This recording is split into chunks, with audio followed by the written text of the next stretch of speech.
You know how sometimes we see new monsters being added to the game, we take a look at their skills to begin with, and we say, this seems like it could be interesting, this seems like potentially good, let's see how it does in action now. These Beast Riders, already too OP, need a nerf. You take a look at their skills, wow, that's insane, these are broken, these are OP. These are the new monsters where you have to actually, like, do you want to play RTA? Well, you're gonna need to summon these monsters then. These are gonna take over. I could even see these being nerfed. They're very strong. They're very strong. And you know what? This actually brings up a point that I've been mentioning in videos prior to this, like balance patches. Like other games do this where they have like just progressively the newer monsters are better than the old monsters, so you need the newer monsters and you can't really use the old monsters as much. That's the direction that they're heading. It's both like scary because they're really good and also makes sense because now you have to summon for the new monsters. It makes a lot more sense for Comptuous to do this than release new monsters and have them be like, nobody really cares about them, nobody's gonna use them. These monsters people are gonna use. These monsters are gonna be absolutely like, whales will wail for these monsters. They will start feeding, they're like, you know what, I do have a dupe for Rad, but I do want to make sure I get a Beast Rider, and I'm gonna have 1,000 scrolls, and bye-bye dupe for Rad, bye-bye dupe, bye-bye dupe everything. Gotta get lots of blessings, gotta get these Beast Riders. People are gonna actually wail for these, so, yeah. Anyway, what's up, everybody? If that didn't scare you enough, things are gonna get crazy. These things, okay, let me explain what they do. They scale based on speed, they strip, they defense break, they attack gauge pushback, they steal attack gauge, they don't die with their passive, they come back to life. So they're the best cleave monsters in the game that are also some of the best anti-cleave monsters in the game. They are meta-defining monsters in every shape of the way. Some of them are like Ajir, some of them are like Ganymede, some of them are like a Fire Unicorn Helena, some of them are like Lorne and Vertiheel, and they're just the Wind Druid, like all of those things, smash them together, and we have the Beast Riders. They're absolutely like, yeah, they're crazy. They're crazy. So let's just glance over all of this. Let's go for these. Let's briefly touch on this. This rank thing, I thought that was already there. I honestly didn't even know that it wasn't there. Legendary Runebox, Mysterious Runebox. This is from the guild shop. These are already not even that great of a runebox. The best ones are the ancient coins, because you can actually choose what you get, and they're legendary. Those are awesome. We did those in the other video. Really much better than these. User convenience improvement, blah, blah, blah. Nothing really too crazy there. Just glance over that stuff. Let's take a look at these Beast Riders. Okay. First skill. All of them have the same first skill. Also, they have the same passive. One of the passives. They have different passives. They have a couple passives. But first skill, damage. Attacks the enemy, decrease attack speed for 2 turns, 30% chance. Faster your attack speed compared to the enemies, the greater damage you can inflict. So, if you're fighting something that is slow and you are very fast, I mean, these are generally, you're going to want to build these fast anyway, so they just fit the meta, and they do even better based on speed. So, speed-based nukers, all of these are basically speed-based nukers, for the most part. I don't think any of them are support. Are they? None of them are support. They're all speed-based nukers. So, do a lot of damage. Leo could possibly counter that because Leo's going to change the attack speed to be both equal. So, the faster attack speed compared to the enemies, Leo would make it do like not that much damage. The Rider passive, that's the fourth one down. This everyone has. Dismounts the beast to battle when you're inflicted with damage that may cause you to die. Okay, so if Lucian comes, he amputation magics, boom, boom, boom. She just dismounts from the beast instead of dying. So she comes back. The same thing with Perna, like. Right, the same thing with Samoth, the same thing with Tyrannus, and we see that those are usable monsters. Like people use those all the time. They're really good monsters. So, doesn't die, comes back from the dead. Just the beast. The first time you die, it's the beast that leaves, and you get to play with her in human form. I don't know what's gonna happen when she like revives. Like for example, if Eladriel revives, if the beast comes back too. It feels like the beast would come back too. Like it feels like it would revive from the like beginning part, but I don't know.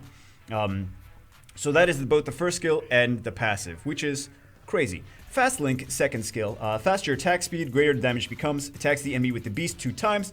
So we need to do high speed, right? Weakens defense for 1 turn. Absorbs the attack gauge. So already like Lauren.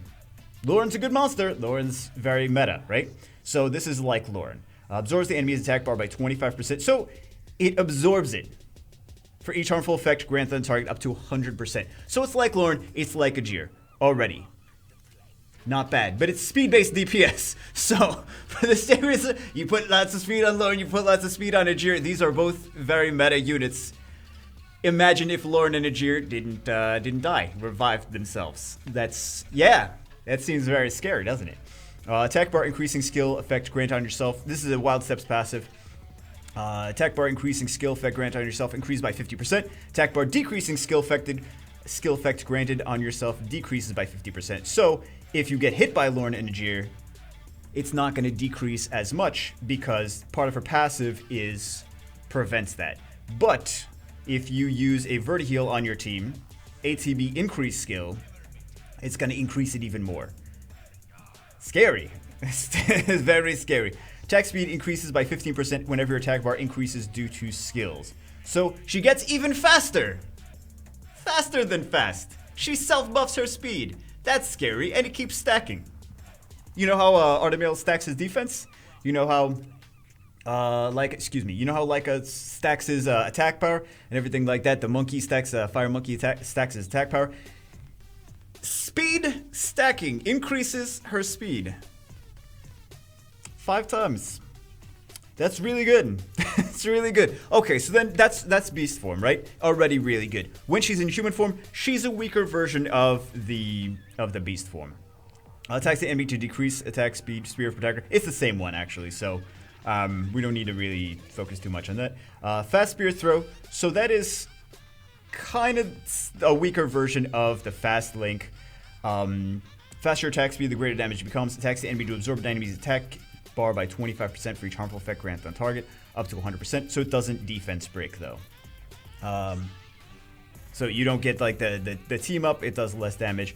And then the Revengeful Thought, everyone has this as well. Max HP decreased by 50% and attack speed by 15% when you dismount the beast, and inflict damage on the enemy will be increased by 100%. So she gets even stronger. It's kind of like, imagine this like the Unicorn passive. So the HP gets reduced, so squishier, and does more damage. So turns into a squishier, higher DPS unit when it's dismounted from the beast.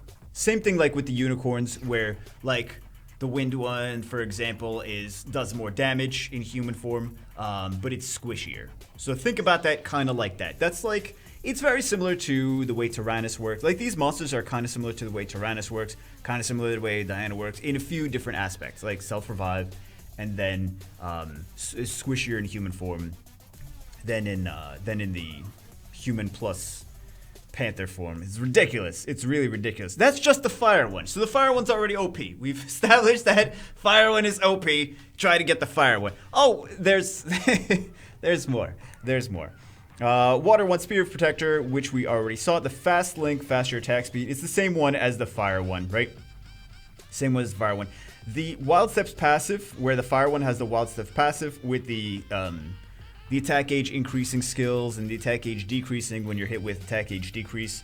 That is different for the Water one. For the Water one, like, that's the big difference. Start of attacking. That's the skill the Water one has instead of the Wild Steps passive. Everything else is basically very similar. So start of attacking on the Water one, attacks the enemy with the beast 2 times.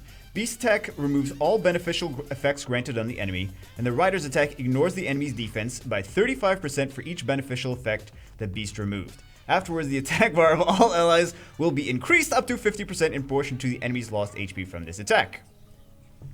Let me read that again. Let me read that again. Okay, so strip turns it into dots and ignores enemy defense. So a speed-based nuker that ignores enemy defense. So you build it with high speed, it strips and ignores defense. Let me, just in case anyone missed that, what I just said. It's speed-based damage that strips and ignores defense. Sorry. And also, attack gauge boost for the rest of your team. Let me read that again just in case. No, we're done reading it again. Is that not insane? That is insane. That is a what? Okay. That's insane. That's very insane. That's an insane skill. And this is in addition to the fact that she also has the other skills. She also does damage based on speed. She also does absorb the attack gauge and defense breaks with the second skill. She also self-revives. It's good. These are okay. So that's the fire in the water. It already looks like these need a nerf, and we're only 2 elements down. Okay, Wind 1 next. Critical Link is different. So the other ones had the fast link with the skill 2, which is the defense break and attack gauge absorb. This one has a critical link for this, and it also still has the same. It still has the same passive, which when you die, you come back to life. It still has the Revengeful Thought, which is the same passive when she's just by herself, she decreases her HP and she does more damage. Attack power increased. Well, not attack power, inflicted damage increased. But the critical link is different. Faster attack speed, the greater the damage becomes. Attacks the enemy with the beast 2 times. The beast attack changes all beneficial effects to continuous damage, and the rider's attack inflicts damage increases by 15% for each harmful effect granted on the target. Okay, so strip, and then it's not ignore defense. It's not as crazy, it doesn't seem as crazy as the water one just yet, but we also have, it seems good though, but we also have the gigantic roar. The rider increases the attack speed of all allies for 2 turns, and the beast attacks all enemies, right? So speed buff for your whole team, and beast attacks all enemies. Weakens the enemy's defense for 2 turns. Okay, that's already not bad. If the enemy's defense is lower than your attack power, sets the enemy's attack bar to 0 if the enemy's attack speed is slower than yours. So, we're going to want to build her fast, and then if she's faster than the enemy, decreases their attack bar with the gigantic roar. And if the attack power, and we want to make sure she has high attack power, because if the attack power is more than the enemy's defense, she will also defense break everyone. So she may not defense break things like Leona, because Leona probably going to have a whole bunch of defense. So, yeah, defense break and attack gauge pushback. Also really strong. It's similar to like the fire pony. The only thing though is this has a strip. The fire pony doesn't have a strip. That's one of the reasons you don't see her as much. It's only a single target strip, right? Yeah. Great, because the critical link. So it's just it looks like it's just a one single target strip, but still that's pretty crazy. AoE defense break and an AoE attack gauge pushback, and she self revives. It's crazy.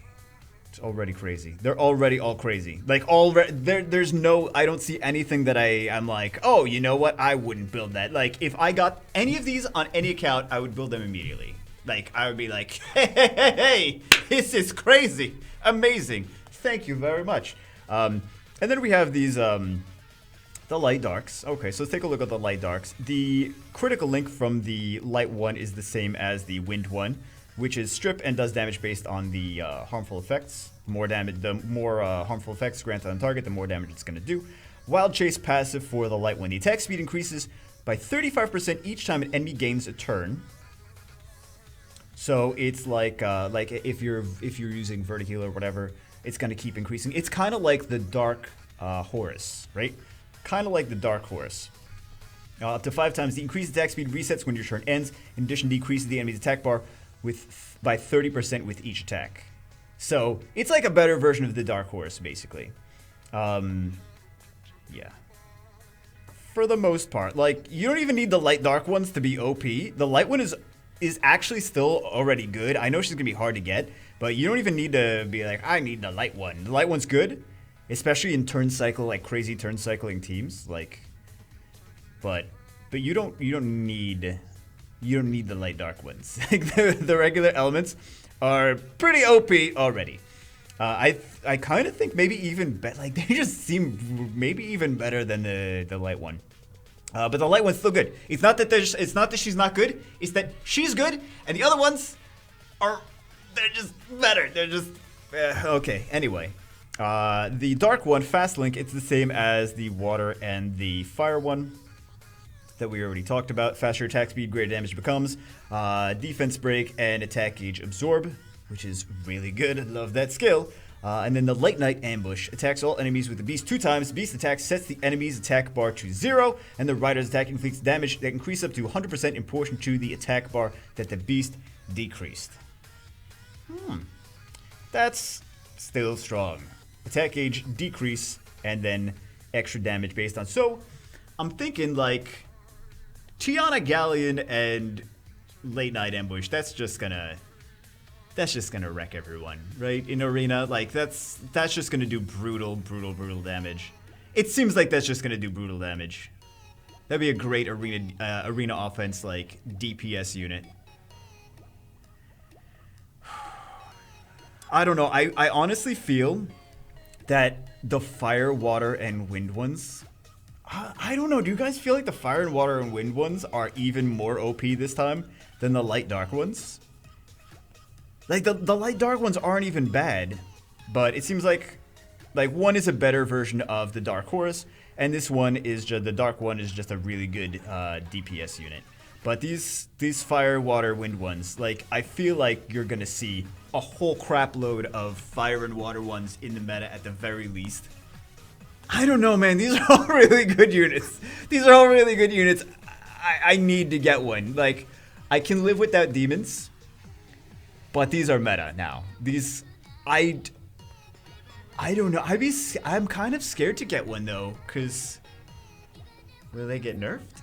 I don't know. These seem like really open. Like, remember when the twins first came out and they like broke the game and it's like, oh, we need to nerf the twins. Yeah, I don't know. I feel like these might get a little nerfed a little bit or something. They seem really strong. Like, but here's the thing though. Like, we should see stronger versions of the things that have been strong in the past. Like, that's the evolution of a mobile gacha game. That's how other games have done it in the past, and constantly needing to summon for the new cool units that are just mathematically better than the old ones is how it's done. Here's the best way to put it. These units are some of the best cleave monsters in the game, and they're also some of the best anti-cleave monsters because they prevent their own deaths as well. So they're the best cleave and anti-cleave and control, and they're really good. They're really good. Anyway, I'm sure a lot of people are going to want to summon for these units. It's going to be pretty crazy. It's going to be pretty hype, and I can see them definitely being a part of the meta to come. Anyway, hope you guys, let me know what you think in the comments. Hope you guys enjoyed it. Hope you guys summon these as well. Just don't queue up against me in RTA. I will see you as always in the next one.